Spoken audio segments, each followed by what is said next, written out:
bagaimana dampak penyaluran bansos yang di luar kewajaran. Kemudian juga dari analisis hukum keuangan negara yang terakhir tadi ditutup dengan analisis dari ahli IT.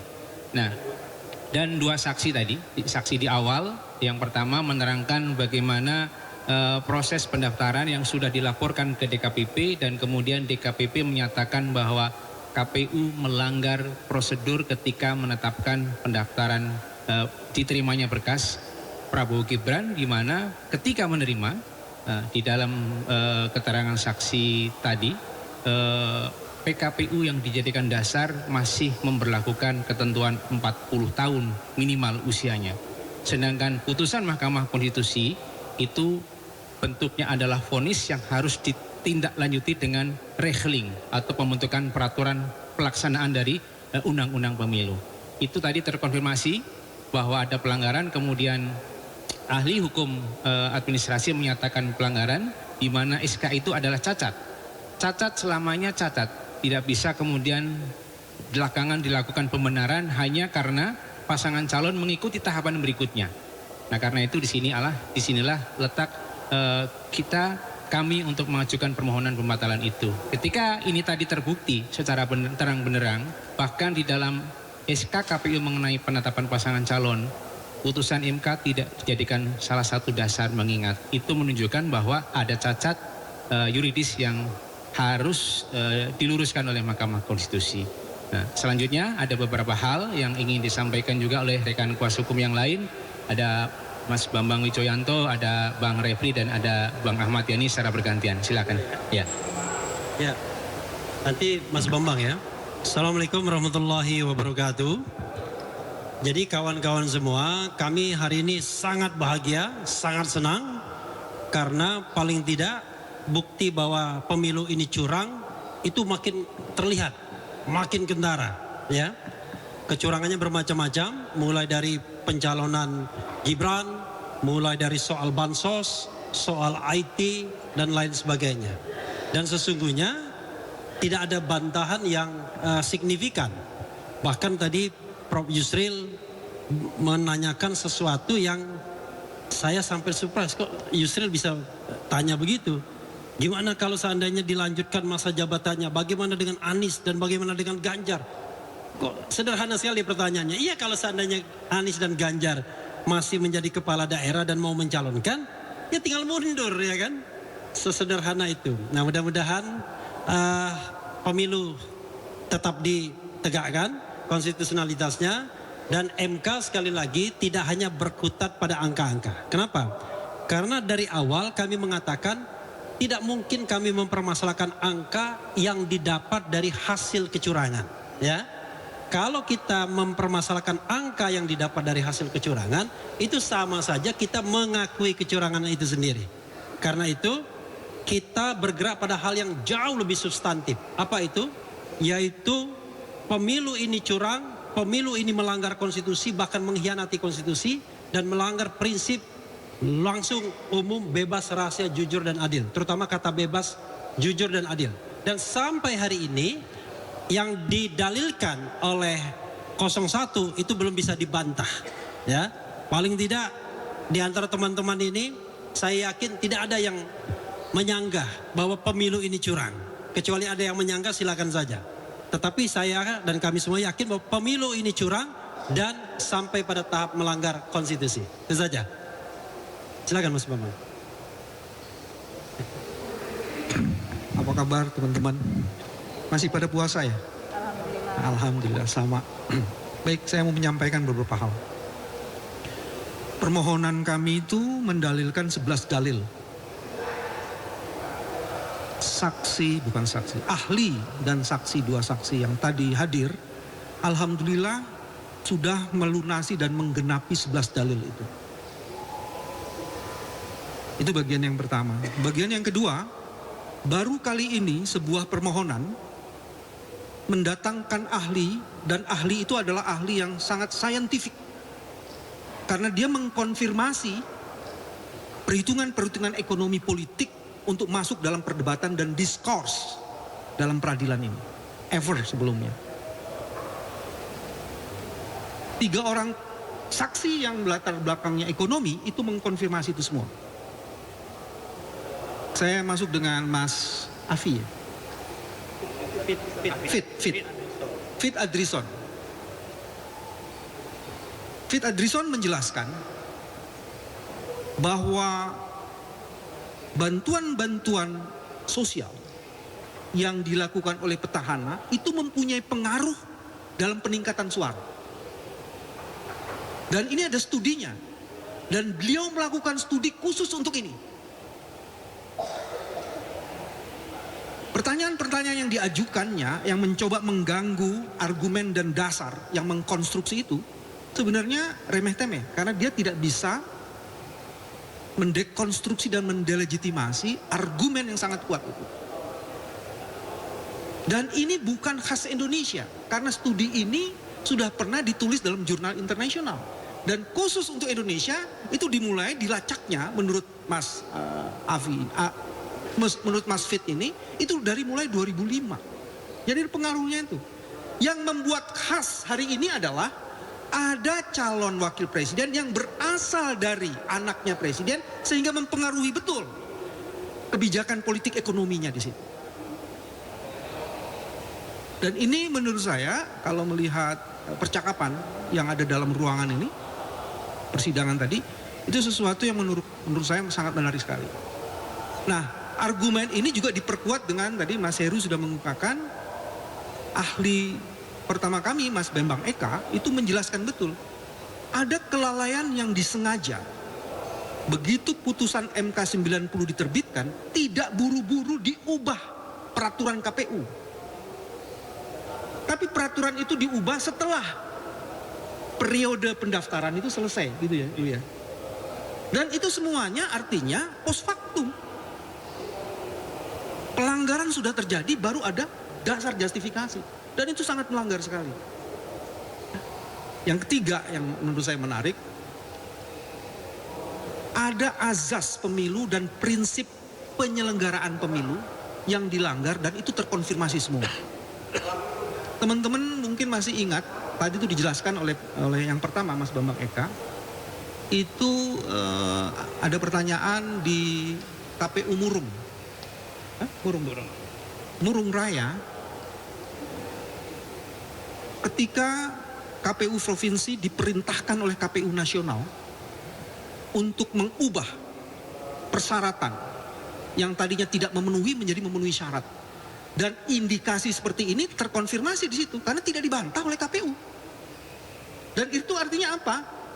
Penyelenggaraan yang tadi ada azas dan prinsip itu terlanggar. Dan sebenarnya kami mempunyai 4 bukti ini yang merupakan hasil dari kajian teman-teman dan advokasi teman-teman civil society. Ada satu lagi yang kami jadikan bukti itu adalah percakapan dari kepala bagian di KPU yang memerintahkan KPU di NTT untuk melakukan perubahan-perubahan dan menunggu informasi dari salah satu ketua KPU. Begitu juga di Talaut. Di Talaut juga gitu, ada sekretaris provinsi, KPU provinsi itu melakukan koordinasi dengan sekretaris provinsi kabupaten lainnya di Sulawesi Utara. Itu terjadi. Jadi itu terkonfirmasi. Jadi yang ketiga sebenarnya yang tadi ingin dikatakan, prinsip-prinsip penyelenggaraan pemilu dan azas pemilu dilanggar itu terkonfirmasi. Nah yang keempat yang juga sangat menarik, kami menghadirkan mantan Direktur Jenderal Otonomi Daerah. Beliau mengatakan ada putusan Mahkamah Konstitusi nomor 15 tahun 2022. Dalam putusan Mahkamah Konstitusi itu dikatakan, jika ingin melakukan penunjukan pejabat-pejabat, maka itu harus dilakukan dalam bentuk peraturan pemerintah. Dan yang menarik juga sudah diberitahukan kepada Presiden, kalau proses penunjukan pejabat itu dilakukan tidak tersentralisasi atau harusnya terdesentralisasi, tapi yang terjadi tersentralisasi. Dan akhirnya koordinasi antara presiden dan kepala daerah itu terjadi. Dan ada kemudian yang disebut dengan budaya di ASN itu, pejabat-pejabat yang ditunjuknya itu akan ikut dan loyal pada. Dan itu sebabnya ada garis antara presiden, menteri, penjabat daerah sampai kepala desa, itu garisnya tuh jadi satu tuh. Garis komandonya terjadi. Nah dari situ kemudian bagian kelima saya ingin menyimpulkan ada 3 hal. Bansos adalah alat yang mendongkrak perolehan suara karena orang-orang miskin ini dipakai dan dieksploitasi. Dan itu menggunakan teori yang tadi dikemukakan oleh Mas Fit. Masyarakat di daerah melalui kepala desa dan macam-macam dikoordinasi juga melalui penjabat-penjabat. Itu juga terbukti. Dan yang terakhir yang belum didiskusikan, ternyata situng itu sebenarnya alat untuk melakukan kontrol terhadap rekap yang manual. Tapi alat ini justru dihancurkan. Jadi sekarang pertanyaannya, rekap supaya tidak terkontrol karena hasil rekap manual supaya tidak terkontrol itu karena si rekapnya dihancurkan. Dan teman-teman tadi ada satu pertanyaan menarik, jawaban yang menarik. Apa yang bisa dijadikan dasar bahwa C1 yang diperiksa dan dijadikan dasar rekapitulasi manual itu masih C1 yang bisa dipertanggungjawabkan, masih C hasil yang bisa dipertanggungjawabkan. Ternyata metadatanya itu tidak bisa dilihat. Kalau saya foto teman-teman, saya akan bisa lihat metadatanya ini berasal dari HP saya pada jam sekian dan di lokasi mana.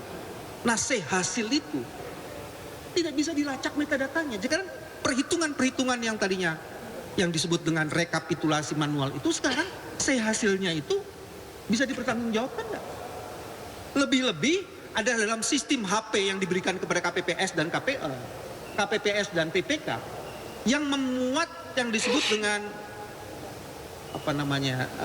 apps mobile apps itu ternyata udah diubah sehingga kemudian orang bisa masuk ke situ tidak hanya melalui satu device.